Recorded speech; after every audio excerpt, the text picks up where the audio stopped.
नमस्कार, स्टार दर्पण न्यूज मध्ये आपलं हार्दिक स्वागत आहे। आपण आज अशा व्यक्तिमत्वाला भेटणार आहोत जी आपलं नाव, आपल्या आईवडिलांचं नाव, उदगीरचं नाव संपूर्ण महाराष्ट्रात नव्हे जर देशात ज्यांनी आपलं नाव गाजवलेलं आहे, उदगीरचं नाव। आणि उदगीर शहरातील शिवाजी महाविद्यालयात BSc सेकंड इयर या वर्गात शिकणारी उदगीर शहरातील सामाजिक कार्यकर्ते श्रीकांत पाटील यांची कन्या कुमारी वैष्णवी श्रीकांत पाटील, ज्यांनी दिल्ली येथे युवक व क्रीडा मंत्रालय आयोजित यंग लीडर्स विकसित भारत या अंतर्गत घेतलेल्या स्पर्धेमध्ये संपूर्ण भारतातून 30 लाख स्पर्धक यात सहभागी झाले होते आणि त्यामध्ये 3,000 विद्यार्थी या स्पर्धेमध्ये सिलेक्शन झालं होतं। त्यामध्ये उदगीरची कुमारी वैष्णवी श्रीकांत पाटील यांची निवड झालेली आहे। आपण तिलाच विचारूया की एकंदरीत ही स्पर्धा कशा पद्धतीची होती, तिला काय काय तिला ट्रेनिंग घ्यावं लागलं, काय काय तिथपर्यंत कसं जावं लागलं, कसं परिश्रम घ्यावं लागलं, हे त्याचं तिलाच आपण विचारूया। नमस्कार वैष्णवी, सर्वप्रथम तुझं हार्दिक स्वागत स्टार दर्पण न्यूज मध्ये। तू संपूर्ण भारतात 30 लाख विद्यार्थी बसले होते, त्या 30 लाख विद्यार्थ्यातून 3,000 विद्यार्थ्यांमध्ये तुझी निवड झाली। तुला एकंदरीत या स्पर्धेमध्ये भाग घेण्यासाठी कोण कोण प्रेरित केलं? सगळ्यात अगोदर तर नमस्ते, माझं नाव वैष्णवी श्रीकांत पाटील आहे।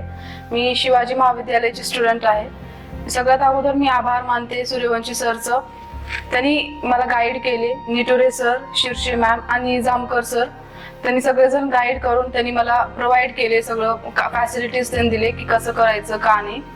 त्यांच्यामुळे मी तिथपर्यंत गेले। ही स्पर्धेची सुरुवात कशा पद्धतीने झाली? सूर्यवंशी सरनं आम्हाला माहिती दिली, या कॉम्पिटिशनची लिंक सेंड केली आम्हाला ग्रुपवरती। त्यांनी सांगितले होते की असं असं आहे, तुम्ही फॉर्म भरा। मग फर्स्ट स्टेप क्विज होतं, 30 लाख स्टुडंट्स क्विज साठी बसले होते। त्याच्यातून त्यांनी 20 लाख स्टुडंट्सला एसए साठी घेतले। 10 टॉपिक होते, त्या 10 टॉपिक वरती माझं topic women empowerment and improving social indicators होतं। मग त्याच्यावर आम्हाला एक 4 पेजेस एसे लिहायचं होतं, सगळं कंडिशन्स आम्हाला सांगायची होती, आमचं विजन द्यायचं होतं गव्हर्नमेंटला। मग त्याच्यानंतर त्यांनी 90,000 लेकरं घेतले पीपीटी चॅलेंज साठी। माझं पीपीटी चॅलेंज पुणेमध्ये होतं। तिथं आम्ही माझे विजन त्यांना दाखवले, का आपण करू शकतो नवीन, त्यांना सांगितले। मग त्याच्यानंतर माझं इंटरव्ह्यू राऊंड होतं तिथेच, दिल्लीचे आलते त्यांनी आमचं इंटरव्ह्यू राऊंड घ्यायला। मग तिथं इंटरव्ह्यू राऊंडच्या नंतर सिलेक्शन झालं त्या 3,000 लेकरांमध्ये दिल्लीसाठी माझं। 3,000 लेकरांमध्ये सिलेक्शन झालं। सिलेक्शन झाल्यानंतर तुला पहिल्यांदा काय वाटलं? नवीन वेगळीच फिलिंग होती, खूप छान वाटलं, लाईक इमोशनल झाले। अगोदर थोडं खुशी होती की मी त्या 30 लाख स्टुडंट्स मधून त्या 3,000 मधली मी आहे। खूप छान वाटलं, प्राऊड मुवमेंट होतं माझ्यासाठी, माझ्या मम्मी पप्पासाठी, माझ्या टीचर्ससाठी जे मला अगोदरपासून गाईड करत आलं, माझ्या रिलेटिव्ह साठी, सगळ्यांसाठी खूप मोठी गोष्ट होती। तुला वाटलं होतं का आपण म्हणजे या क्षेत्रामध्ये असं जाऊन तिथपर्यंत आपण भाषण करू शकतो किंवा स्पीच देऊ शकतो, असं तुला कधी वाटलं होतं? लाईक कॉन्फिडन्स होतं एक, मी करू शकते म्हणून, सो वाटलं होतं मला मी करणार म्हणून। तुला म्हणजे कोणत्या विषयावर तुला तिथे बोलण्याची संधी मिळाली? मला विमेन एम्पॉवरमेंट, की आपण महिला सशक्तीकरण, त्यांना कसं गाईड करू शकतो, त्यांना फॅसिलिटीज नवीन काय देऊ शकतो, त्यांना प्रोटेक्ट कसं करू शकतो, मला ह्या टॉपिकवर बोलायचं होतं तिथं। दररोज किती वेळ म्हणजे प्रॅक्टिस करत होतीस या संदर्भात? असं मी दररोज रात्री एक 7-8 तास एक देत होते या गोष्टीला, लाईक प्रॅक्टिस करायचं होतं। दिल्लीला पहिल्यांदा तू उतरल्यावर तुला काय वाटलं? खूप छान होते। दिल्लीचं ट्रॅफिक बघितलं अगोदर तरी, दिल्लीचे पीपल तरी लाईक पोलाइट होते, खूप छान होते। ते सगळं नवीन होतं माझ्यासाठी पहिल्यांदा तर, कारण फर्स्ट टाइम होतं दिल्लीला जाणं। तिथले मग गेल्या गेल्या आम्हाला प्रणोती मॅम, जे पुण्याचे मॅम होते, त्यांनी आम्हाला गाईड केले। तिथून त्यांनी एक आम्हाला हॉटेल दिले, तिथं स्टे दिले आम्हाला सगळ्याला। त्यानंतर मग तिथून सगळं सुरुवात झालं. First day 10th 11th 12th असं 3 दिवस होतं आमचं फंक्शन तिथं. या कार्यक्रमामध्ये 3000 विद्यार्थ्यांना मार्गदर्शन करण्यासाठी भारताचे लोकप्रिय प्रधानमंत्री नरेंद्र मोदी येणार होते. ऐकल्यानंतर तुला काय वाटलं पहिल्यांदा? गुसबम्स भेटले. लाईक खूप मोठी गोष्ट आहे आपल्या पीएम मोदीजीला भेटणं, त्यांच्याशी बोलणं, त्यांनी इंटरॅक्ट करणं खूप मोठी गोष्ट होती. एक नवीन फिलिंग आली, खूप प्राऊड मुवमेंट आलं की मी पीएम मोदीला जाऊन बोलणार, त्यांच्याशी इंटरॅक्ट करणार, त्यांनी आम्हाला गाईड करणार, एक युथसाठी त्यांनी प्रोत्साहन देणार आम्हाला. त्या भारत मंडपामध्ये 3000 विद्यार्थी बसलेले होते. देशाचे अनेक केंद्रीय मंत्री त्या ठिकाणी होते. तर तुला एकंदरीत तिथं त्या सभागृहामध्ये जेव्हा तू उठली भाषण करायला, महिला सक्षमीकरणासाठी उठली, सबलीकरणासाठी, तर तुला काय वाटलं? ते एकदम काय वाटलं सडनली? सडनली एक भीती वाटली, एक लाईक चुकणे काही होणे म्हणून एक फिलिंग आली मला अगोदर तरी. मग पुन्हा आम्ही ऍज अ टीम म्हणून तिथे रिप्रेझेंट करायला आलतो. 3 जणांची टीम होती. मग आम्ही स्टार्ट केलो की आम्ही असं काय करू शकणार. आमचे आयडियाज दिलो गव्हर्नमेंटला, त्यांनी आयडियाज एक्सपेक्ट करायला ते आमच्याकडून. आयडियाज दिलो की आम्ही असं केलं तर असं लाईक प्रोग्रेस होणार, आपल्या इंडियाचं नाव होणार. ते तिथं झालं सगळं. मिनिस्टर्सला भेटणं, त्यांच्या संग डिनर करणं, रक्षा मॅम संग इंटरॅक्ट करणं. मग पुन्हा पियुष गोयल सर त्यांचं विजन आम्हाला सांगला ते काय 2027 पर्यंत. मग पुन्हा पीएम मोदीजीनं आम्हाला गाईड केले की लाईक नेक्स्ट 20-30 इयर्स इंडियासाठी काय राहणार, काय होणार इंडियामध्ये. तर सगळ्यात कमी वयामध्ये ज्यांचं संपूर्ण आयुष्य गेलं की प्रधानमंत्र्याला पाहावं, प्रधानमंत्र्याला जवळून पाहावं, असं तुला जवळून बघण्याचा योग आला. काय भावना असं फील झाले तुझ्या मनामध्ये?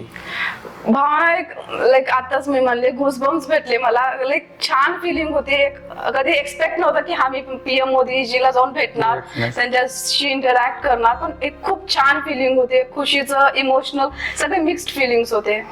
कशा पद्धतीचं प्रधानमंत्र्यांचं भाषण होतं तुम्हाला, मार्गदर्शन? त्यांचं आम्हाला लाईक युथ काय करणार, युथ मध्ये किती क्षमता आहे, सगळं त्यांनी युथला गाईड करायचं. हे फंक्शनच for the youth by the youth होतं. त्यांनी आम्हाला मग सगळं सांगितले कसं कसं नेक्स्ट 20-30 इयर्स काय राहणार इंडियासाठी, कसं राहणार. त्यांनी कसं हे G20 समिट झालं तिथं भारत मंडपमध्ये, तिथंच आम्ही युथ आहात. त्यांनी हे स्वप्न बघितले होते, सगळं आम्हाला त्यांनी सांगितलं तिथं. काय ध्येय ठरवली तू भविष्यात, काय व्हायचंय तुला? मला लेक्चरर व्हायचंय. लेक्चर लाईक गाईड करणं स्टुडंट्सला, त्यांना चांगलं मार्ग दाखवणं, हेच माझं. म्हणजे नवीन पिढी तुला सुद्धा घडवायचंय. हा, म्हणजे एक त्यांना एक राह देणं, चांगलं शिक्षण त्यांना देणं, हेच माझं सध्याचं हे आहे. तू पूर्ण भारत मंडपामध्ये प्रधानमंत्र्यापर्यंत गेले, ह्याचं श्रेय कोणाला देते? माझे मम्मी पप्पा, जे पप्पा स्पेशली जे सपोर्ट केले हर गोष्टीत मला. मग पुन्हा टीचर्स जे मला खूप गाईड केले की कसं मी हे करायचं. त्यांनी मला शिकवले सगळं की मी आज जे इथं आहे ते माझ्या टीचर्समुळे, मम्मी पप्पामुळे ते आहे. त्या ठिकाणी कोणाकोणाची भेट झाली तुझ्या भारत मंडपामध्ये? Minister of youth and affairs Piyush Goyal sir, Raksha Khadse ma'am, मग पुन्हा Mansukh Mandaviya sir, Anand Mahindra sir, chairman of Mahindra groups, Palki Sharma Upadhyay ma'am journalist, मग पुन्हा chairman of ISRO Somnath sir, हे सगळ्यांशी आम्ही भेटलो होते. तर उदगीरमध्ये हे अनेक मुली आहेत, अनेक विद्यार्थी आहेत. तुझी सगळी प्रेरणा घेऊन आता सगळ्याला उत्सुकता वाटलेली की आपण मी जाऊन प्रधानमंत्र्याला भेटावं. यासाठी तू उदगीर शहरातील विद्यार्थी आणि विद्यार्थ्यांना काय सांगू शकते? लाईक मी जसं एक ड्रीम बघितले होते की मी कधी हे करणार, आणि मी फायनली माझं ते ड्रीम पूर्ण झालं. तसंच तुम्ही पण एक ड्रीम बघू शकता. वेबसाईट्स खूप आहेत गव्हर्नमेंटचे, तिथं तुम्ही जाऊन इन्फॉर्मेशन कलेक्ट करू शकता. खूप नवीन नवीन स्कीम्स आहेत गव्हर्नमेंटचे स्टुडंटसाठी, युथसाठी, ते तुम्ही फॉलोअप करून भेटू शकता आपण डेफिनेटली. सगळ्यात I am very honoured and grateful for our prime minister Shri Narendra Modiji, our union ministers Mansukh Mandaviya sir, Raksha Khadse ma'am, for giving a chance for the youth, organizing the National Youth Festival, Young Leaders Dialogue, giving us an opportunity. I'm grateful for them leading the youth. And then I'm thankful for our college teachers, Shri Suryavanshi sir, Niture sir and Shirshe ma'am for guiding me, motivating me. And then I'm grateful for my parents for supporting me in everything. I'm thankful. Thank you very much. या होते आपल्यासोबत कुमारी वैष्णवी श्रीकांत पाटील, ज्यांनी उदगीरचं नाव, आपल्या महाविद्यालयाचं नाव आणि आईवडिलांचं नाव संपूर्ण देशात मोदी साहेबांच्या समोर ज्यांनी उदगीरचं नाव गाजवले, अशी कुमारी वैष्णवी पाटील. आम्ही तिला विचारलं की विकसित भारत आणि यंग लीडर्स, मला सुद्धा एक नवीन पिढी घडवण्यासाठी मला प्राध्यापक व्हायचं आहे.